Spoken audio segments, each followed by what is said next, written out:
जयराम महतो भी उस पूरे रेल टेका आंदोलन में थी, सुदेश महतो की वहां उपस्थिति थी।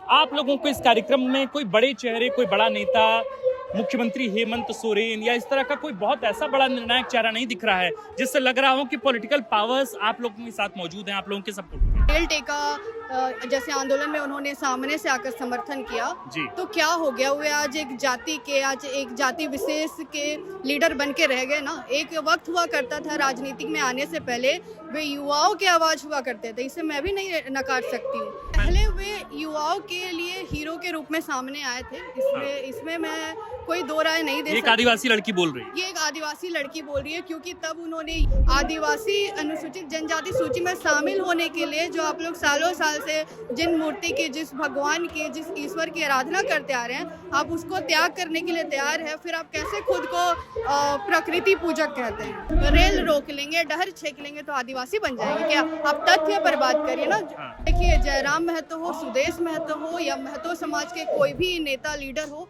या पूरा कुर्मी समाज हो, आप आदिवासी कभी नहीं थे। पहले तो कुर्मी समुदाय के लोगों को समझना चाहिए क्योंकि शुरुआत उनके तरफ से हुई है और वो कहते हैं कि आदिवासी समाज बीच में आ रहा है। तब आप लोग करेंगे। देखिए, निष्कर्ष तो यही है कि उनकी जो मांग है जायज नहीं है, वो कभी पूरी नहीं होने वाली है। निष्कर्ष तो यही है। आप लोग को क्या लगता है मुख्यमंत्री हेमंत सोरेन का स्टैंड पॉइंट कहाँ है? वो किधर है, कुर्मियों की तरफ है, आदिवासियों की तरफ? देखिए, जैसे मैंने जयराम महतो के बारे में कहा, वे अब एक जाति विशेष के राजनेता बन के रह गए हैं। नमस्कार, द फोर्थ पिलर देख रहे हैं आप। हमारा नाम आकाश आनंद है। आप जानते हैं कि राजधानी रांची में आदिवासी संगठनों ने एक साथ महाजुटान किया है और उनकी मांग है कि लगातार जो कुर्मी समाज ये मांग कर रहे हैं कि उन्हें अनुसूचित जनजाति की सूची में शामिल किया जाए, उसके खिलाफ आदिवासी संगठनों ने जोरदार तरीके से इसका विरोध किया है। हमारे साथ कई लोग तो हैं इस मुद्दे पर बातचीत करने के लिए, लेकिन हमने सामाजिक कार्यकर्ता अनुपमा कुजूर से हमने बातचीत करनी सोची है।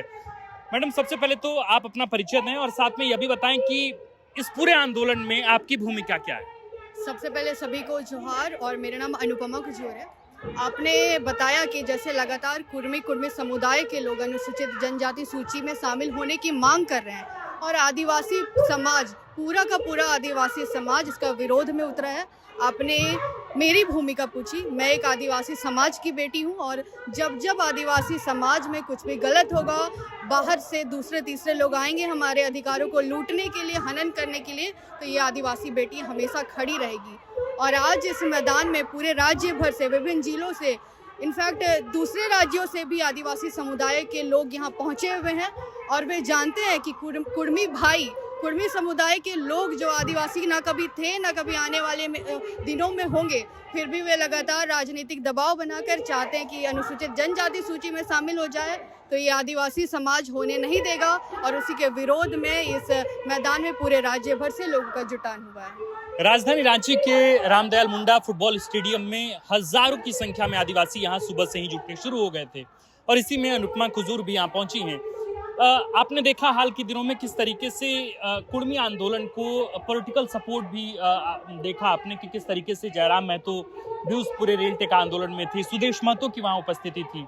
आप लोगों को इस कार्यक्रम में कोई बड़े चेहरे, कोई बड़ा नेता, मुख्यमंत्री हेमंत सोरेन या इस तरह का कोई बहुत ऐसा बड़ा निर्णायक चेहरा नहीं दिख रहा है जिससे लग रहा हो कि पॉलिटिकल पावर्स आप लोगों के साथ मौजूद हैं, आप लोगों के सपोर्ट में। देखिए, आपने जयराम महतो या फिर सुदेश महतो जैसे नेता की आपने नाम ली, वे लगातार अपने समाज के समर्थन में खड़े रहे। रेल टेका जैसे आंदोलन में उन्होंने सामने से आकर समर्थन किया तो क्या हो गया, वे आज एक जाति विशेष के लीडर बन के रह गए ना। एक वक्त हुआ करता था राजनीति में आने से पहले वे युवाओं की आवाज हुआ करते थे, इसे मैं भी नहीं नकार सकती हूँ। मतलब आप ये मानती थी अनुपमा कि वे सिर्फ कुर्मी समाज के नहीं बल्कि आदिवासी समाज के भी उतने ही महत्वपूर्ण नेता थे पहले रेल टेका आंदोलन से पहले? वे युवाओं के लिए हीरो के रूप में सामने आए थे, इसमें मैं कोई दो राय नहीं दे सकती। एक आदिवासी लड़की बोल रही है, ये एक आदिवासी लड़की बोल रही है क्योंकि तब उन्होंने युवाओं के लिए आवाज उठाया, नियोजन नीति के लिए अपनी बात रखी,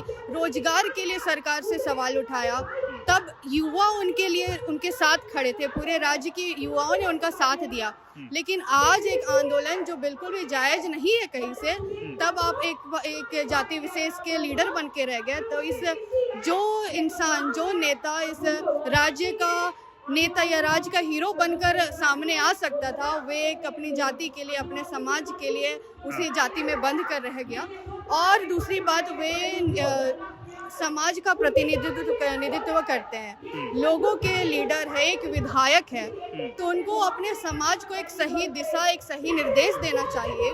लेकिन वे इस तरह के आंदोलन जो कहीं से जायज नहीं है, जिनकी मांग जायज नहीं है, उनको मतलब आप ये कह रही हैं अनुपमा की ये मांग जायज नहीं है, लेकिन वे तो लगातार ये मांग कर रहे हैं कि भाई पहले के 1931 तक के पहले के जनगणनाओं में उनको शामिल किया गया, उनको रखा गया और उसके बाद की जनगणनाओं में उनका नाम हटा दिया गया। वे लगातार कहते हैं कि भाई हम भी प्रकृति पूजक ही हैं, हमारे यहाँ भी ठीक उसी विधि विधान से पूजा होती है, अर्चना होती है, वही पद्धतियां हैं जो आदिवासी समाज में है। आप लोग लगातार इस बात से इनकार करते हैं, जबकि वे लगातार दलील भी दे रहे हैं। आपको कहाँ ऐसा लगता है या किन आधारों पर आपको लगता है कि वे आदिवासी नहीं बल्कि वे कुड़मी हैं और आदिवासी कुड़मी दोनों अलग अलग? कुड़मी समुदाय के लोग सबसे पहले तो खुद को प्रकृति पूजक या फिर आदिवासियों से मेल जोल खाता पूजा पद्धति ऐसा बोल नहीं सकते, क्योंकि कुछ दिनों पहले जब ये आंदोलन शुरू हो रहा था, उन लोगों का ये बयानबाजी था कि ठीक है हम मूर्ति पूजा छोड़ देंगे। तो ये कैसा वो दोहरा रूप दिखा रहे हैं। आदिवासी अनुसूचित जनजाति सूची में शामिल होने के लिए जो आप लोग सालों साल से जिन मूर्ति की, जिस भगवान की, जिस ईश्वर की आराधना करते आ रहे हैं, आप उसको त्याग करने के लिए तैयार है, फिर आप कैसे खुद को प्रकृति पूजक कहते हैं?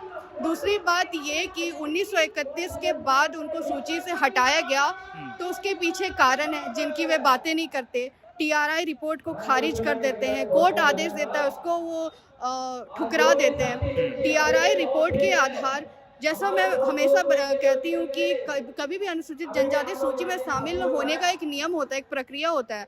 मैं कहूँगी मुझे इस सूची में शामिल कर दो, तो वो शामिल कोई किसी एक इंसान या सरकार के हाथों में डायरेक्टली नहीं होता कि वो शामिल कर देता है। एक नियम होता है, एक प्रक्रिया के तहत सारी चीज़ें होती है, शोध किया जाता है। और टीआरआई एक ऐसा संस्थान है जो इसका वे तो लगातार अपनी बात रखते हैं कि भाई टीआरआई ने तो गलत तरीके से रिपोर्ट पेश की, वहाँ पे भी एक आदिवासी जो हैं उनके द्वारा ही सब कुछ रिसर्च हुआ और बाकी सारी चीज़ें हुई।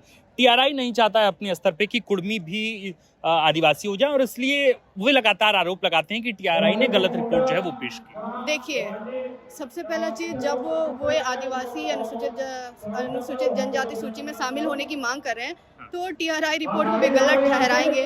फिर भैया आप किस आधार पर आप अपने आप को आदिवासी बनाने में तुले हुए हैं? आप चाहते हैं रेल रोक लेंगे, डहर छेक लेंगे तो आदिवासी बन जाएंगे क्या? आप तथ्य पर बात करिए ना। कभी भी कोई भी बातें या कोई भी लड़ाई तथ्यपूर्ण तरीके से की जानी चाहिए।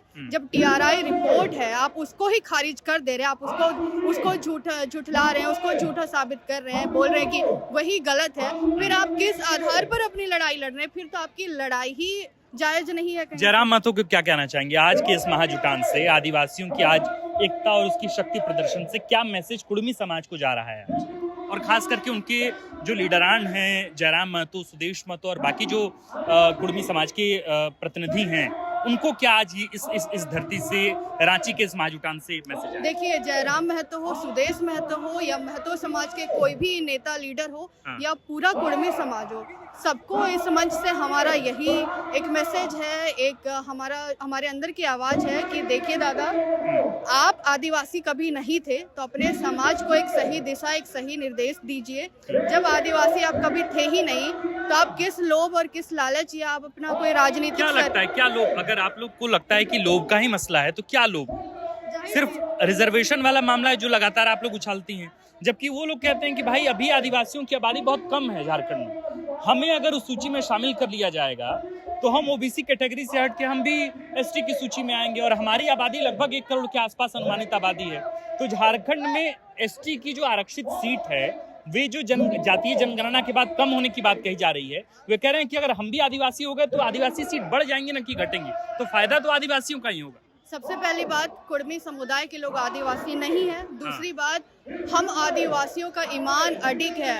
हम अब कोई किसी तरह का राजनीतिक लाभ लेने के लिए या किसी भी प्रकार का लाभ लेने के लिए दूसरे तीसरे समुदाय के लोगों को शामिल करके जनसंख्या दिखाने के लिए उनको आदिवासी सूची में शामिल नहीं होने देंगे। उनको अभी इन बातों का हवाला देते हैं ना, तो उनको क्या लगता है, आदिवासियों का ईमान इतना डगमगाता है कि हम उनकी उनको बुलाकर उनको शामिल कर अपनी जनसंख्या बढ़ा चढ़ा कर दिखाए और उस हिसाब से अपने फायदा ले। भाई हमें जितना अधिकार मिला हुआ है, आदिवासियों का जो हक अधिकार है वो मिलेगा, नहीं मिलेगा तो हम लड़ेंगे, लेकिन हम दूसरा तीसरा का झुंड, दूसरे तीसरे समुदाय का झुंड को शामिल करके भीड़ बढ़ाकर जनसंख्या बढ़ा करके किसी तरह का लाभ नहीं। इसके बाद क्या होगा? आप लोगों ने यहाँ महाजुटान कर लिया, अब इसके काउंटर में फिर से उधर भी महाजुटान होगा, तो ये महाजुटान होते होते आखिर ये किस निष्कर्ष पे पहुंचेगा? क्या होगा? मतलब हम लोग कहीं ऐसा तो नहीं कि मणिपुर में की और मैतेई वाली जो स्थिति हुई है, क्योंकि जितने भी लोग हैं जानकार हैं, है ना, जो भी इतिहासकार हैं, वे तो लगातार ये बात कर रहे हैं कि दो बड़े मतदाता वर्ग, दो बड़े जातीय समूह के बीच का ये टकराव है, तो इसमें चीजें खराब भी हैं, भाईचारा भी है, वो चीजें खराब होंगी, और आपसी सामंजस्य है, वो चीजें खराब होंगी। ये कब तक ये महाजुटान होगा? देखिए, जहाँ तक आपने मणिपुर की बात लेकर कही, तो ये पहले तो कुर्मी समुदाय के लोगों को समझना चाहिए, क्योंकि शुरुआत उनके तरफ से हुई है। और वो कहते हैं कि आदिवासी समाज बीच में आ रहा है। तब आप लोग करेंगे? देखिए, निष्कर्ष तो यही है कि उनकी जो मांग है जायज नहीं है, वो कभी पूरी नहीं होने वाली है। निष्कर्ष तो यही है, लेकिन क्योंकि वे लगातार अड़े हुए हैं, जबरदस्ती थेथरोलॉजी में लगे पड़े हैं, तो आदिवासी समाज चुप होकर के नहीं देखता रहेगा। आदिवासी समाज को आना पड़ेगा, सड़क पर, मैदान पर लड़ना पड़ेगा अपने लिए, और उनके विरोध में आवाज उठाना पड़ेगा, वरना वे हल्के में ले लेंगे। मुख्यमंत्री हेमंत सोरेन ने पिछली दफा एक जब पत्र जा रहा था दिल्ली की तरफ, तो उस पत्र में सबसे पहला हस्ताक्षर मुख्यमंत्री हेमंत सोरेन का था कि कुर्मियों को आदिवासी सूची में, एसटी सूची में, अनुसूचित जनजाति की सूची में शामिल किया जाए। आप लोग को क्या लगता है मुख्यमंत्री हेमंत सोरेन का स्टैंड पॉइंट कहाँ है? वो किधर है, कुर्मियों की तरफ है, आदिवासियों की तरफ? देखिए, जैसे मैंने जयराम महतो के बारे में कहा, वे अब एक जाति विशेष के राजनेता बन के रह गए हैं। लेकिन क्योंकि हमारे मुख्यमंत्री वो पूरे समाज के नेता है, पूरे राज्य के नेता है, तो उनको सबको देखते हुए, सबको लेते हुए चलना है। और अब जिस पत्र की आप बात कर रहे हैं, तो उसका जवाब तो मैं नहीं दे सकती। अब उन्होंने किस सोच विचार, किस मनसा के साथ उसमें साइन किया, उनका अभी उनका ख्याल किधर है, अभी उनका ईमान किधर है? कुर्मियों के साथ है? वे किस मांग के पक्षधर हैं? कुर्मियों के मांग के पक्षधर हैं, आदिवासी मुद्दों के साथ? देखिए, अभी आदिवासी समाज से कोई भी लीडर, कोई भी राजनेता या स्वयं मुख्यमंत्री भी सामने से उतरकर हमारा समर्थन तो उन्होंने नहीं दिया है, लेकिन पर्दे के पीछे से बेशक मैं समझती हूँ, पर्दे के पीछे से या इंटरनली जितने भी आदिवासी लीडर है या स्वयं मुख्यमंत्री हो, वो पूरा आदिवासी समाज के साथ में है, क्योंकि वे भी जानते हैं जिस अधिकार के अधिकारी कुर्मी समाज नहीं है, उनको वो नहीं मिलेगा। इसीलिए तो ये हमारे साथ अनुपमा थी, और लगातार आदिवासी समाज या आदिवासी संगठनों से लोग सड़कों पर उतर रहे हैं, मैदानों को भर रहे हैं, आदिवासी झंडा, सरना झंडा लिए हाथों में, और बुलंदियों के साथ इस बात का विरोध कर रहे हैं कि कुर्मी आदिवासी नहीं है। हालांकि दूसरी तरफ एक बड़ा वर्ग है, एक बड़ा मतदाता वर्ग है, एक बड़ा जनसंख्यिकी है, जो लगातार अपने सीने को चौड़ा करते हुए सड़कों पर बुलंद आवाज के साथ ये बात बार बार दोहराता है कि हम आदिवासी हैं। बहरहाल इस मुद्दे पर निष्कर्ष क्या निकलेगा, सरकार अपने स्तर पर इसका हल क्या निकालेगी, ये मामला दिल्ली तक किस कदर जाएगा, इस तमाम मुद्दों पर हमारी नजर रहेगी। लेकिन फिलहाल आपकी नजर राजधानी रांची में आदिवासी संगठनों द्वारा की जा रही विरोध रैली पर होनी चाहिए। आप देख रहे थे द फोर्थ पिलर, हमारा नाम आकाश आनंद है, कैमरे के पीछे है मनीष, और हमारे साथ इस फिल्म में है अनुपमा। शुक्रिया।